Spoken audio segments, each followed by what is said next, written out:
5. ayın 10. günü. Mavi girim üstelleri 99 129. Özüm yapırıp kuraştırmadısınız 69 79. Balınsan nah meydanda sınapırmız 800 köy 1 metre 60'lığı.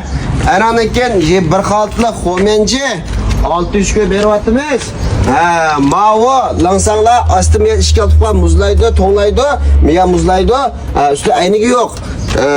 Bundan cami o'xshash 4 tal var. Ben alsanız minkoy hemen bırak almadıysanız qarab beramiz. Ananiki makarvatdagi cho'nglarning mo'rini biz akab söktük. Bu 750 koy. Ananiki cho'ng jo'zlari yanıla 90 koy. Mavo sapa saci özülab o'tirganlarga yakimiz zulab bir uyingiz apirvasangiz bo'ldi. 350 koy. Akazorla 50 koy.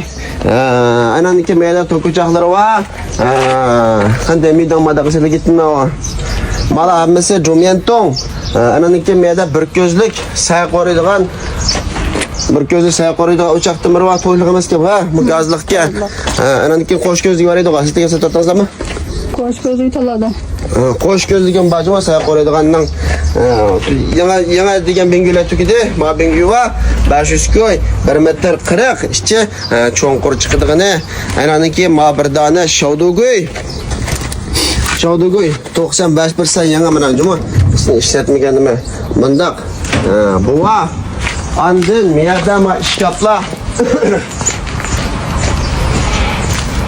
Mavi kanlı 1 metre 20. Makan ekipakto sal kıymet olsunma. Buna içimeye bir aslıgan. Meyla şoğurtmuluk. İlgizliğe 2 metre 40 çıkıda bu 950 koy. Özlem ektimatsanız 800 koy. Mala 80 sanatlığı 1 metre 80 sanatlığı 550, 1 metre 20'liğe 750. Özlem ektimatsanız 50 koy tatotimiz. 100 koy 2. 550 koy. 5 koy kalım ya. 5 koy 250 koy. Mala 300 koyluğa mavi kızılısı var 300 koy. Ornumuz Turpan şehir içinde şifalı emgeçler barzınki udulusu da.